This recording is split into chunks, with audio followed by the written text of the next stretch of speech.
And opinions of the hosts and guests are their own and do not necessarily reflect the views of the management and staff of Guardian Radio.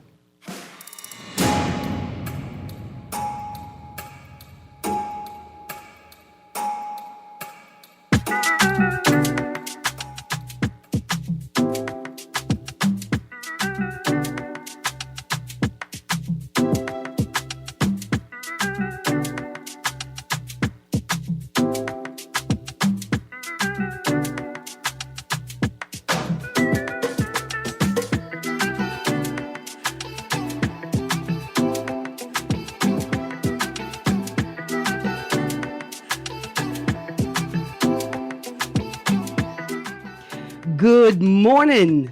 Welcome back to Guardian Radio 96.9 FM, your station for fresh news, smart talk all day. It is Wednesday, the 26th of February, 2025, and you are on the clock with Erin, Greene. Now, I don't normally start off the morning with a bottle of bubbly, but Kalik, the Bay of the Bahamas, invites you to Victory Fest 2025.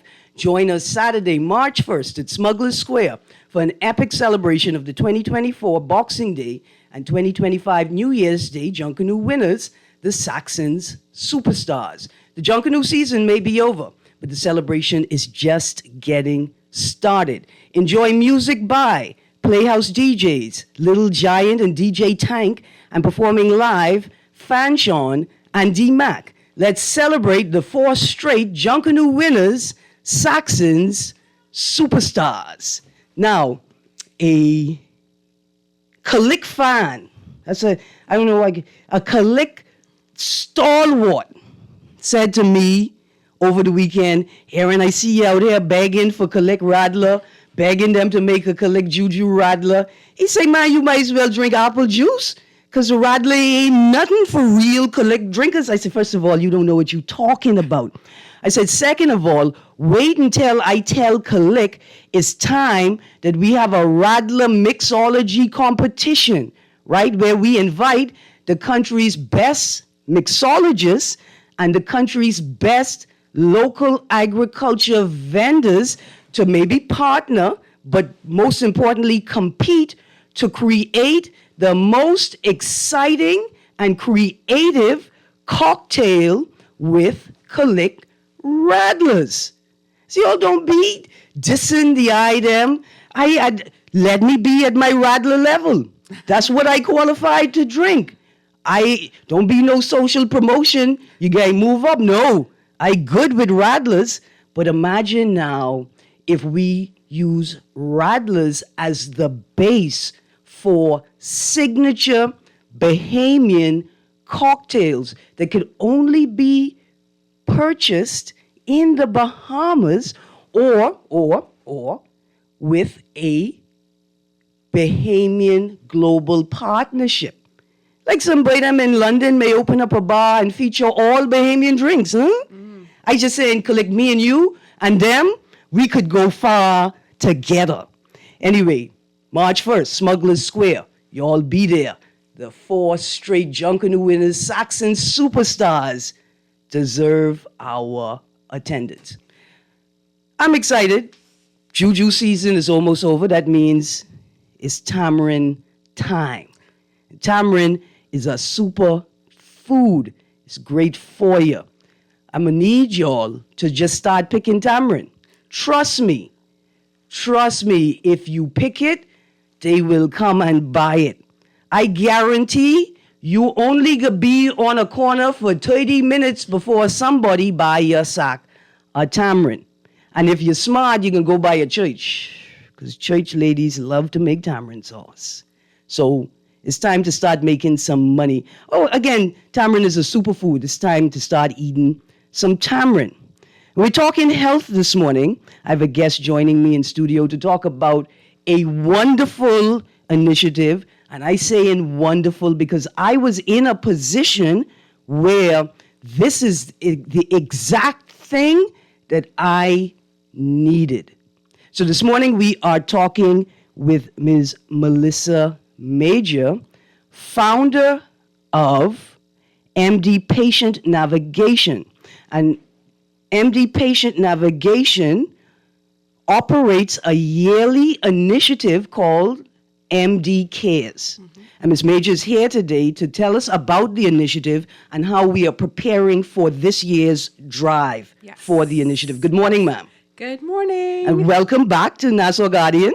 Oh, thank you so Guardian much. Talk I should say Radio. good morning, Bahamas. And yes, good morning. And thank you for having me. I'm excited. Same thing here. Now, I was excited because many times in my healthcare, in my health journey, I needed a patient advocate. Yes. At one point, 25 plus years ago, Yeah. I was at PMH, and the security guard looked at me and said, "Oh, I think it's going to take about 2 weeks before you could see a doctor, miss." Yeah. And I thought to myself, first of all, why is the security guard telling me this? Second of all, I can't wait 2 weeks for a doctor to then say to me, "Why didn't you come in sooner?" Yeah. And then I remembered I walked past an office called Patient Advocate. Now, tell us what a patient advocate is and what you do at MD Patient Navigation. Okay, so basically, a patient advocate, and at the end of the day, we are all advocates. A patient advocate helps patients navigate through the healthcare system. A patient advocate, patient advocacy as well as navigation is interchangeable. It's basically the same thing, right? And we assist patients with removing barriers that they might have during their care. Okay. And we also educate, we empower. So we wear different hats, but ultimately it's all together. Yeah, but I work one-on-one with cancer patients. I have expanded to working in other areas of healthcare, but cancer is my niche market. Okay. Yeah. I want to say good morning and thank you to G&D Caring and Sharing Support Group. Yeah. Duquesa Dean, who works with the organization, was a patient advocate for me, Yeah. familiarizing me Yeah. with certain portions of the process. Yes. Yes. Right? And Yeah. so when I was reading about the service, MD Patient Navigation, I realized what it said is that Yeah. we provide advocacy and support for the entire healthcare journey, Right. from Beginning. determining what is this, how do I Yes. find information, Yes. how do I find services, Right. to now I have identified a service provider. Yeah. I have a sense of what's happening with me. Yeah. How do I navigate the system? Right. How do I navigate this journey? Right, right. And like you said, it starts from the patient knowing exactly what their diagnosis is. And the relationship lasts throughout their survivorship years. And, that could be to end a life, basically. And I've had the opportunity to work with many patients along that journey. And I want to send a shout out to Duquesa as well, because she's doing an amazing job along with her team and her organization. And Duquesa has been in it for a very, very long time. Her mom and I actually, we've worked together very closely at the Cancer Society. And Jenny was a part of my story as it relates to patient advocacy and telling my own story, because I'm a survivor of non-Hodgkin's lymphoma, which is a cancer of your lymphatic system. And I was diagnosed. I'm also a young adult survivor, and that comes with a whole different experience, right? And when I came back from doing my treatment, because I did my treatment at MD Anderson in Houston, Texas, and Erin, I was told that I had 3 to 6 months to live, providing that I didn't get proper treatment, right? I had a tumor in my chest, bigger than a grapefruit. And it was there for a very long time. And because it started to expand and it, was touching on things, like I started to feel pain. And when I went to the doctors, I was misdiagnosed several times, actually. And when I finally, the last straw was, I'm not leaving this hospital until y'all tell me what's wrong with me. And they did a scan and they found this tumor in my chest. And at that time, I had several biopsies. Went to MD Anderson in Houston, Texas. I was there for an entire year. I did 8 cycles of chemotherapy, 28 days of radiation, and I wasn't able to work. And at that time, being at a research center, MD Anderson is one of the best institutions for cancer care. Being at that institution, it made me fall in love with patient navigation. And I had a patient navigation nurse. Now, there are different types of patient navigation because you have oncology navigation, then you have lay navigators. So I would be considered a lay navigator because I don't deal with the medical side of it, right? And I fell in love with what she did for me during my time at MD Anderson. And when I came home, and one of my friends was diagnosed, and she came and she told me, and I typically didn't like what she was experiencing. And I asked her, I said, hey, I'm going to be there for you 100%. And throughout her journey, I had some big questions as it related to why are we still treating patients the way we are when in the US it's so much, it's so much more advanced. And then I went to the Cancer Society and I said, hey, I want to become more involved. And they welcomed me, and I volunteered there for a very, very, very long time. And I had an opportunity to work with the Cancer Society. I worked with the Bahamas Breast Cancer Initiative where we did the genetic testing. And I've worked with several of community projects as it relates to cancer, as well as I'm currently serving with the Healthy Bahamas Coalition as the cancer awareness lead. And, my own personal journey, working at the Cancer Society, working with patients, I saw that we have some gaps. And I said, you know what, let me see how I could best fill this gap. And that's when I decided, patients would come to me one-on-one, and they did not want to be a part of support group.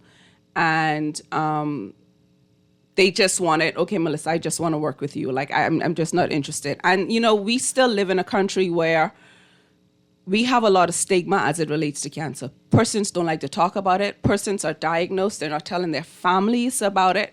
So it's a lot. And let me just stick up in there. Dear parents, in many instances, you want to not pressure your children. You don't want to burden them with the news.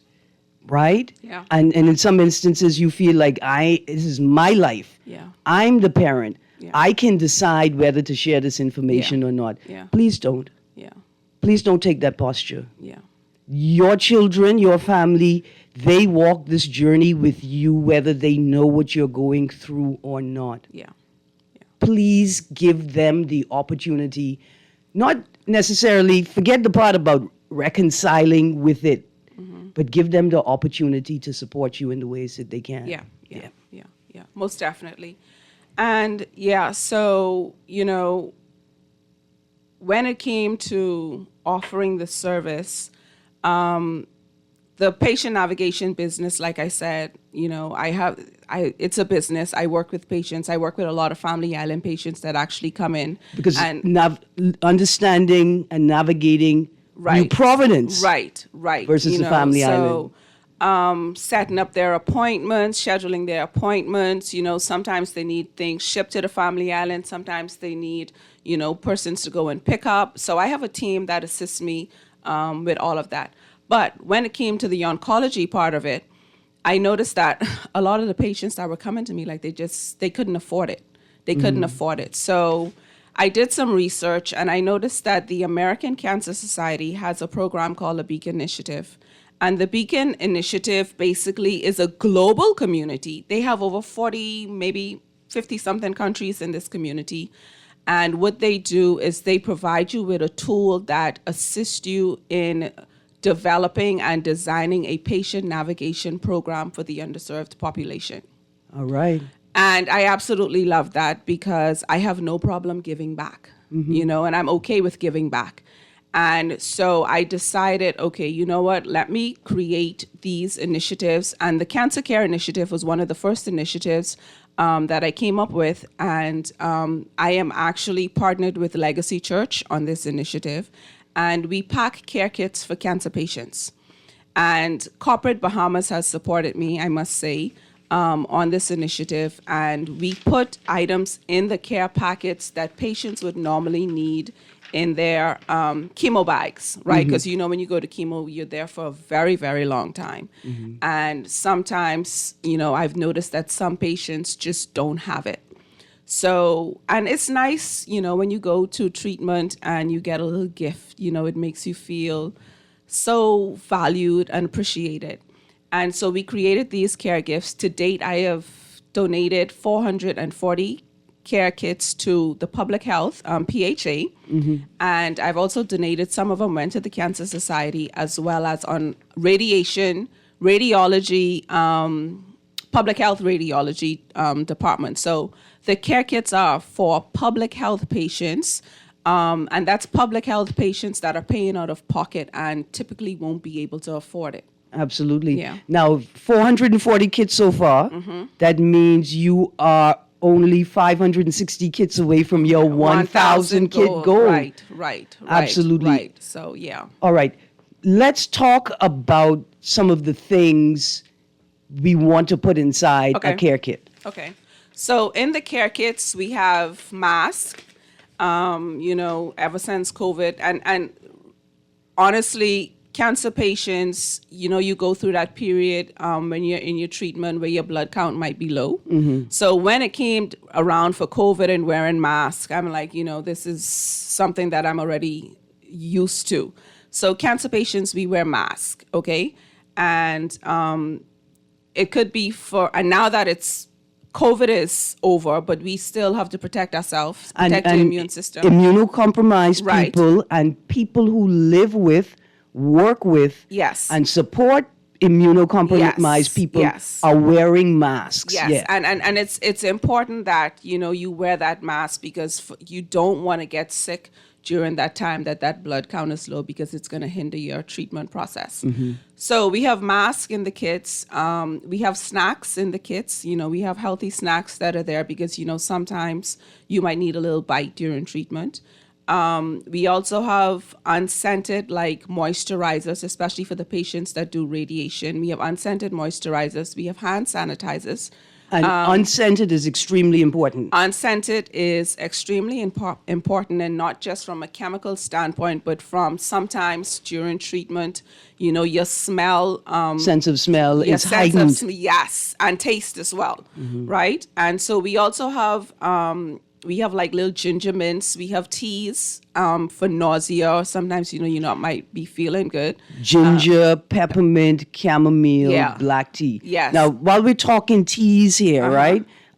I'm someone who's prone to say cerasee tea, thyme tea, soursop leaf tea. Yeah. But in this instance, are we encouraging people to bring tea bags versus a bush medicine concoction that you put together at home? Now, here's the thing with the bush medicine, right? And I always tell persons when I'm working with them, I have nothing against bush medicine. Is so good for you, right? Medicinal teas, when you can make your tea yourself, is so good because we grew up with Grammy making tea, right? I grew up, my Grammy didn't buy no tea bag. She used to go outside and cut some leaf, and we have lemon, pear, fever grass. We have all these different types of teas, and these teas are really good for you. And those teas actually in the packets, they could be considered medicinal as well, right? Okay. Especially, chamomile tea. I know some persons, if you want blood thinners and all these different things, it could affect you.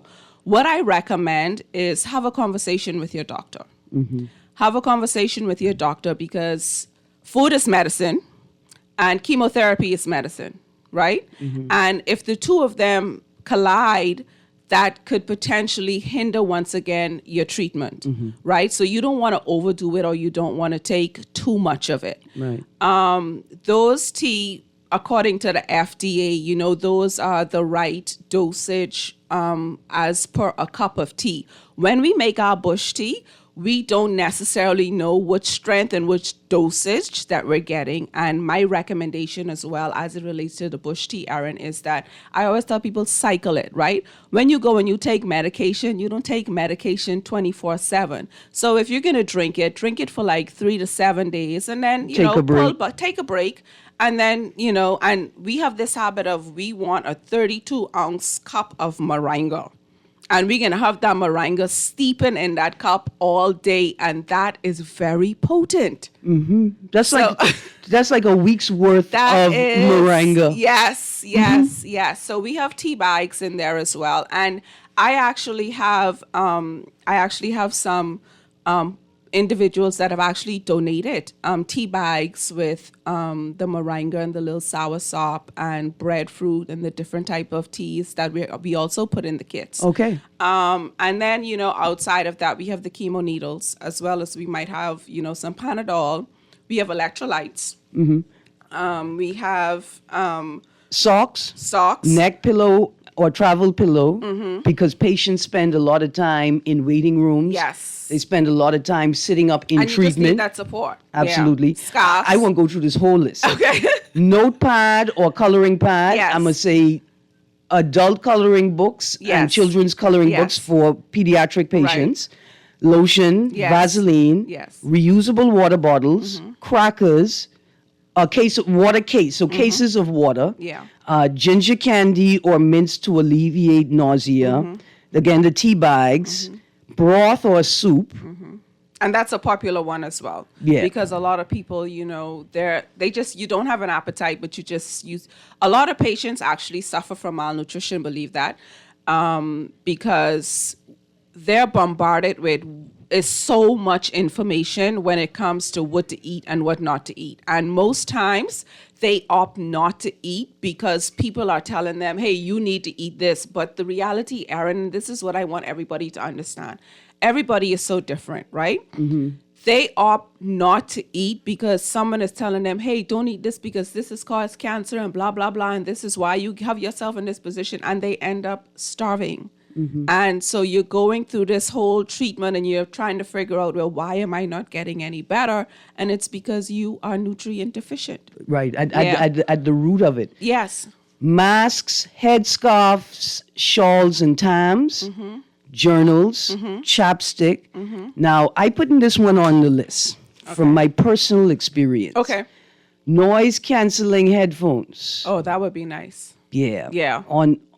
On the ward, because my experience was there were a couple of patients who were having pain management issues. And I'm not mad at them. Yeah. I'm not mad at them at all.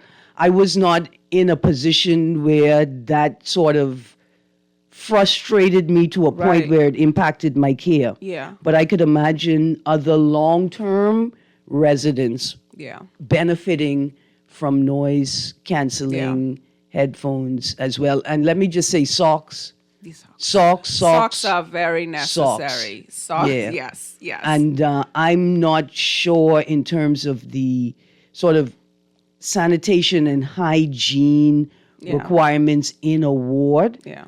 But I don't see like reading books Yes. on here. Maybe. Okay, so reading books are good. The kits are like, I should have brought you one. I'm going to bring you one so you can actually see what it looks like. But if you go on MD Patient Navigation Facebook page or Instagram page, you can actually see the kits. So the kits are not that big, right? So we just have the necessity, what is very necessary for Absolutely. that moment. And Yeah. most people, they would probably have a book or they would have their headphones. But I like that headphones one. I might actually look into that. I just want to take a moment to say good morning and thank you to all the staff on the gynae ward at PMH and at the oncology Yes. clinic Yes. on the PMH compound. Yeah. Right? It takes a tremendous amount of energy. It does. It You does. know, and and- it takes teamwork. Yeah, absolutely. All I could say to them is thank you. Yeah. All I Right. can say too is, thank you. And I've been working with them for a very long time. from an advocate standpoint and just helping out. And it's a lot, Erin. It's a lot. And we still have quite a bit of work to do as it relates to our public health system. But, as good corporate citizens and good citizens of the Bahamas, where we can lend a hand, like let's do it. Cancer is a very, very expensive disease. Like I've maxed out $1 million insurance already, right? And a lot of people are still opting not to do treatment because they just can't afford it, and they're not even telling their families that they have cancer because they don't want to stress their families out about it. Too many senior citizens are passing away with a diminished quality of life. Not even senior citizens, I want to talk about these men who take this obligation of masculinity to the extreme where I can't get sick. I'm going to work until I die because I have to provide for these children, for these people, for my mother, for my Grammy, for my aunties, for these boys, right? And so too many people are burdening themselves with weight that could be impacting their recovery. Yeah, definitely. MD Cares initiative. Now that we know what people need, how do we get these things to you? How do we donate to this initiative? Persons can call me, and my information is on my social media pages, as well as, so my phone number is 557-1693. And if you have items and you want to drop them off to Legacy Church, definitely you can drop them off to Legacy Church.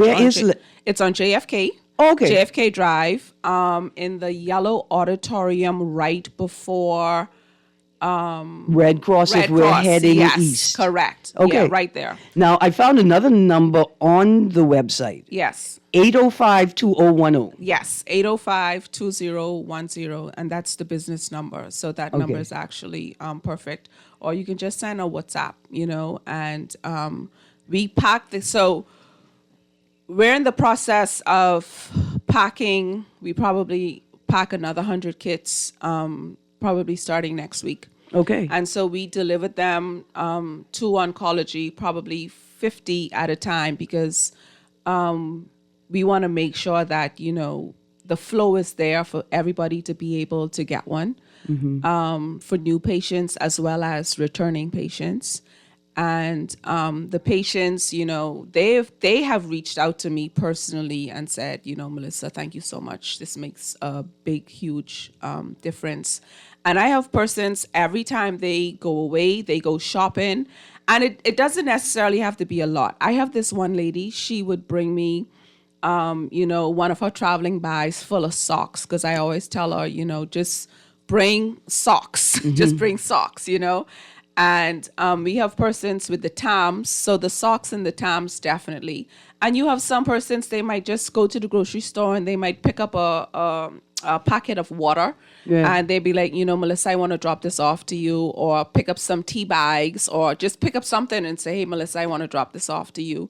And literally, that is how we get the items that we put in the kits. We also have Corporate Bahamas, a few of the retailers have jumped in and said, they have also donated as well to this initiative. I love when our corporate partners are corporate partnering. Yeah. Can I call some of the names of last year's corporate partners? Yes, definitely. So we've got, of course, Legacy Church, which is a stalwart partner in this initiative. Yes. Deltec Bank. Yes. TGS Print Studios, BIAS. Right. Or is that BAIC? That's BAIC. That's BAIC. Okay. Yeah. No problem. I wanted to know. No. BIAS. Yeah, BIAS. Yeah, no, that's correct. BIAS. Who's BIAS? Yes. Is that that's a private company. Okay. Well, Yes. listen. Thank you very much.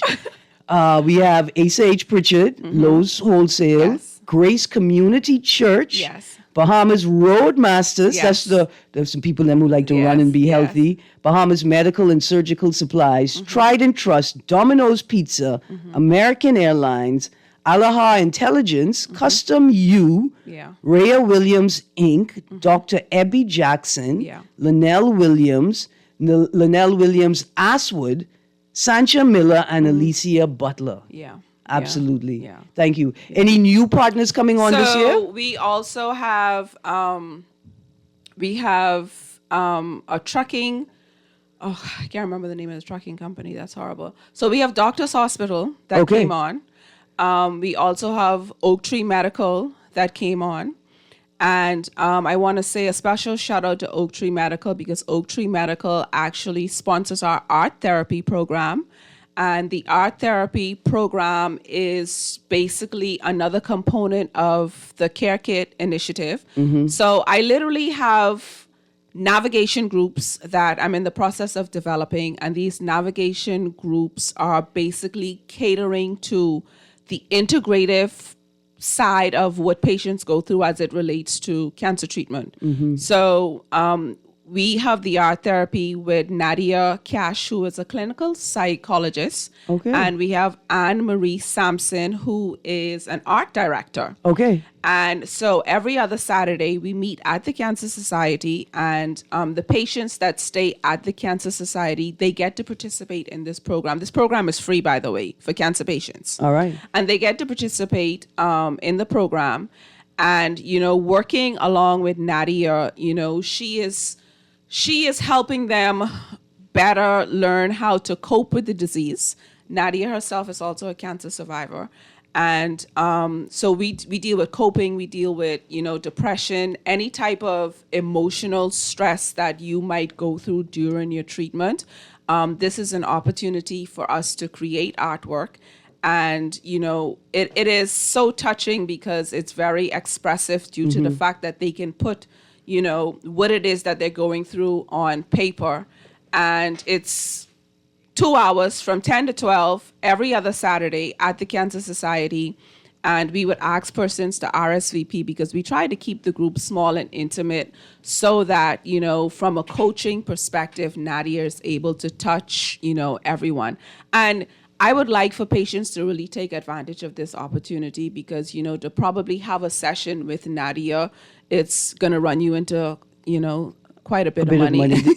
that you were probably already focused on paying for healthcare treatments. Yes. Now, what if I am a surviving relative? What if I've lost a loved one So you to are cancer? still welcome to come because at the end of the day, there is always something that we as caregivers, you would be considered a caregiver. So that's it's open to cancer patients that are doing treatment. It's open to survivors as well as it's open to caregivers.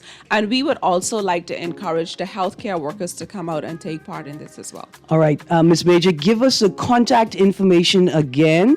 And how much time do I have to donate to this initiative? It's ongoing. Okay. Definitely, it's ongoing. The art therapy is on the books every other week. You could reach me at 557-1693. That's my cell phone number. You can find me on Facebook, Instagram. You can find me Melissa Deidre or MD Patient Navigation. Right, and we can contact the office at 805-2010. Yes. Or find you online at MDPNAV. Right. Or you can just go to mdpatientnavigation.org. And you can find me there. As well. All the information is right there. Yeah. Absolutely. Yeah. Thank you very much. you. MD Cares initiative donating cancer care kits to the PHA Foundation and the patients that use PMH primarily. And Yes, this year, public health. Doctors Hospital is also partnering with this initiative Well, Doctors Hospital partnered the end of last year, but it's Oak Tree Medical. this year. Oak Tree Medical has sponsored the art therapy program. And that's this month coming, March Yes. Actually, 1st. it's Saturday. Saturday, we have a session on Right. Saturday. Saturday the at the 1st. Cancer Society at 10 a.m. Awesome. Then Yeah. March 5th maybe and 29th? So, no, it's March 15th. That date is wrong. It's March 15th and then the 29th. Absolutely. Thank you, producer. We're going to a break. Thank you, Melissa Major from MD Cares Initiative. hosted by MD Patient Navigation. It's been my pleasure. I would like you. to have you back so we could continue this Yes. drive for donations. Yes, thank you so much. I appreciate you, and I appreciate Garden Radio. Absolutely. Thank you so Thank you. much. We're going to a break. You guys stay tuned. On the Clock with Erin Greene. We'll be right back.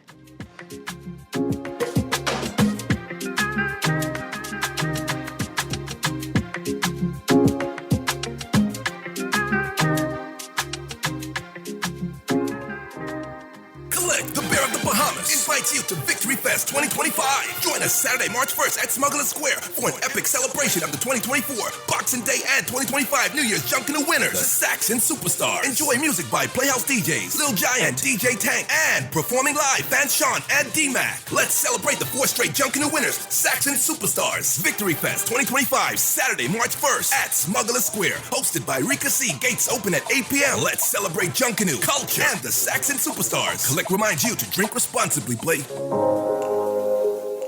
Love the show? Want to give your support? Become a sponsor today. Call 302-2300 for our rates and packages. That's 302-2300. Become a sponsor on Guardian Radio 96.9 FM. Fresh news, smart talk, all day.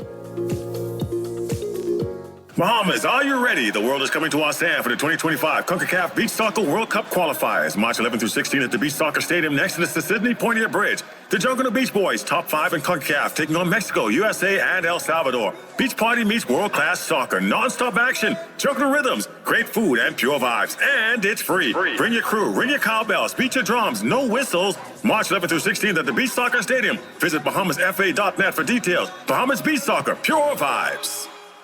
Wednesday Lampkin. Besides carrying all the roofing material needed to cover East End, Enterprises also has all the equipment needed to put it together and to protect your workers. At Enterprises, we got hand tools, power and manual, including hacksaws, hammers, mauls, wrecking bars, well, hopefully they won't need them yet, drill bits, tapes, plumb bobs, levels, and more. We got cement, concrete bond and fiber, lime, sand, and P-rock. We got dust masks, safety glasses, gloves, hard hats, and high visibility vests. Lampkin, what we got here at Enterprises is a one-stop shop for builders.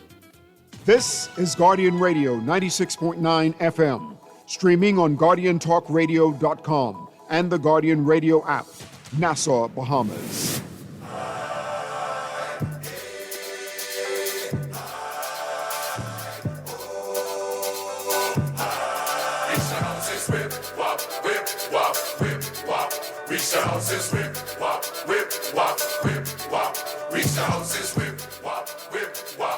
Good morning and welcome back to On the Clock with Erin Greene. What you heard just now is the newest release from Julian Believe featuring Shine 242 and Johnny Cake called Whip Wap.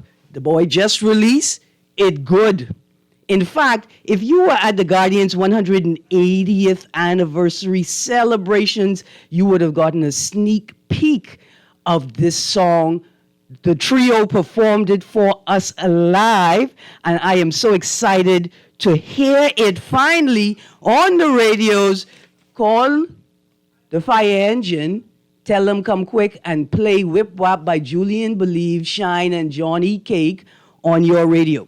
Okay, I've got a few minutes left, and I've got to touch some headlines. I want to read some headlines out loud, and then I'm going to delve into a couple of stories. We got about 10 minutes. Producer, let's go to that caller quickly. Let's see what they're saying this morning. Good morning, caller. Good morning. Good show. How you doing? Good, thank you. Thank you much. I'll give you a less than minute story. You know, about 15 or 16 years ago, I was working at a nightclub on Paradise Island called Yes. Candles, right next to the police station. Okay. And a lady walk in, and we were sitting there talking. We talking most about the Bahamas. Okay. So I went to the bar to get a drink. So the bartender said, Quincy, say, you know who you talking to? I said, no. He said, that's Roberta Flack. I said, who? What? He said, man, listen to me. He said, the lady who sang Killing Me Softly. And listen to me, Erin. When she died, it was unbelievable because what I was saying that she was such a good friend of Luther Vandross, and he would just sing with her, right? And Luther's my favorite R&B vocalist. Man, look, we talked for about an hour, and I didn't know who this lady was. Wow. And listen, Okay, it hit me so much when she passed because we were sitting down all night just talking. yeah. It was an asshole. You know, Luther said that it's Roberta Flack that encouraged him to take his That's career right. solo. The go vocalist, yes, that's right. That's Yeah. right. That's right. Wow. Boy, you make you rest in peace. Look here, thank you for that story. Absolutely. That's Quincy Pratt, the Triller Minute. There's only one Triller. When I go, there won't be another. There you go. Thank you so much, eh? You have a wonderful morning. You have a wonderful day. Okay, here are the headlines. Tribune headlines. Electronic monitoring bid award criticized by expert. Second in command agrees, quote, something went wrong, close quotes, over prisoner found dead. Quote, Greene Slade example undermines claim rehires due to lack of succession planning, close quotes. Knowles rebellious children key in runaways. And headline, fire advising moorings row. Here's the headlines I want to get into. First two, Mitchell says answering questions isn't worth the trouble sometimes. Let's start with this one. Man convicted of molesting boy he babysat. I just got to read this into the record. I want to know if y'all are hearing what I'm hearing when I read this out loud. A jury on Tuesday unanimously convicted a man of sexually abusing a young boy. Basil McDonald, 30, looked back at his wife and shook his head after the jury returned their verdict. Justice Wilhelmina Archer Minnis ordered McDonald remanded into custody to await sentencing. He and his wife hugged each other before he was led away in handcuffs. The penalty phase of his trial will begin on April 24th. According to the evidence, McDonald molested the child in 2019 and 2020 while living with his family. McDonald moved in with the family after he told the oldest son, whom he worked with, that he needed somewhere to stay. The boy's mother said she regarded McDonald as one of her children and often referred to him as her son. Her younger son regarded McDonald as his best friend, and they played video games together. She said that McDonald often babysat her son while she and her other son went out.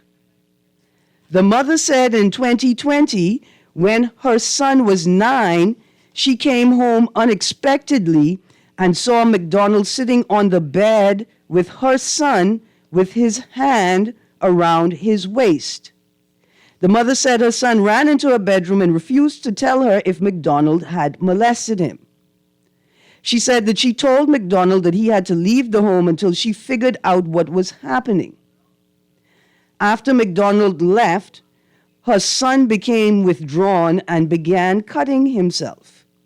His mother took him to counseling, and in 2023 he told a teacher that McDonald had molested him. The teacher reported the incident to the principal, who contacted the mother. As a result, she made a complaint to the police. The victim said he was hesitant about telling his mother about what McDonald had done because he didn't want him to get in trouble. He said the ordeal had left him confused about love. McDonald denied the allegations and said that he was not gay. He suggested that the boy had made the false claims after being coached by his mother. Jaram Mangra represented the accused. Shanika Carey and Betsy Wilson were the prosecutors. I think that story needed to be read into the record. I am stunned by what I read. I want to err on the side of caution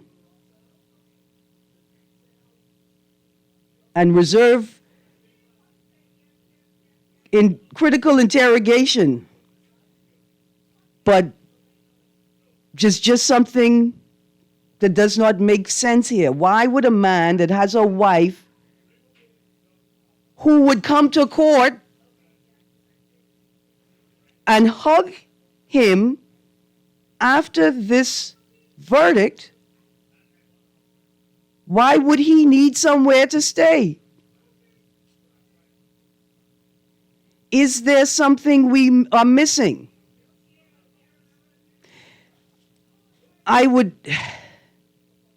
Is it reasonable to ask, does McDonald have what would be termed diminished capacity?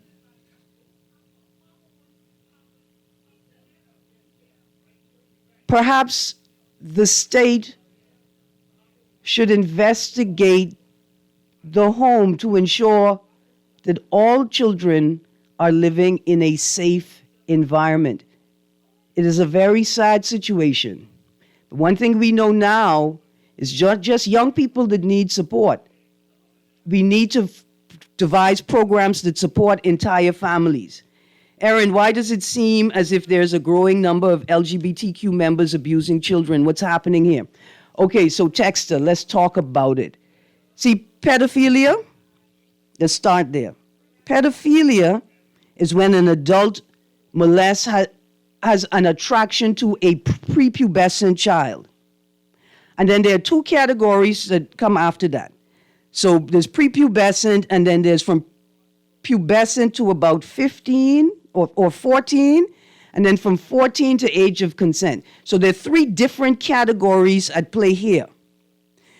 When an adult molests or has an inappropriate relationship with an underage child, right? When it's prepubescent, right, the child has no gender mark, they're all flat-chested, they all could easily be mistaken for boy or girl.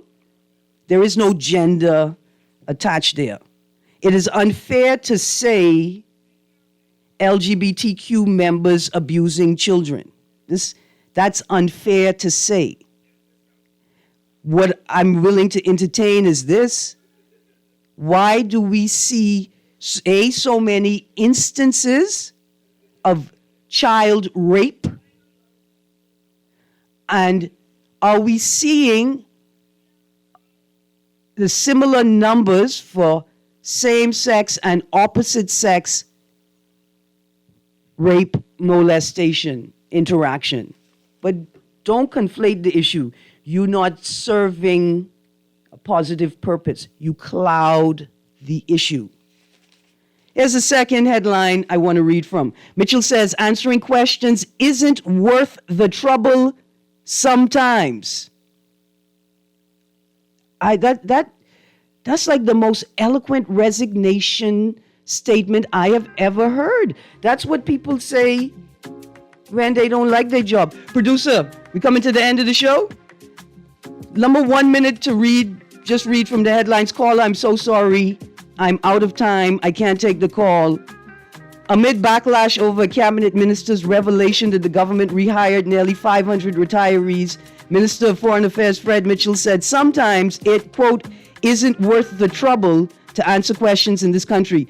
I'm glad that you all preference that with the nearly 500 retirees. Because you could have been talking about SpaceX, eh? You could have been talking about moorings. You could have been talking about a whole manner of things. But when a politician says to you, sometimes answering questions is not worth the trouble, they're trying to find a way to resign. Don't think that I don't have the article about question time, where the opposition only got 30 minutes, and this was their first question time since March 2024.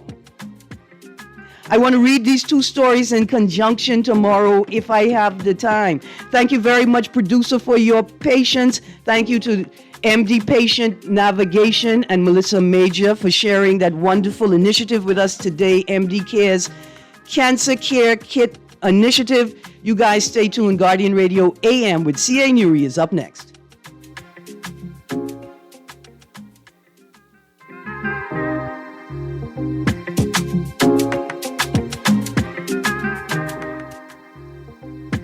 This is Guardian Radio 96.9 FM, streaming on GuardianTalkRadio.com and the Guardian Radio app, Nassau, Bahamas.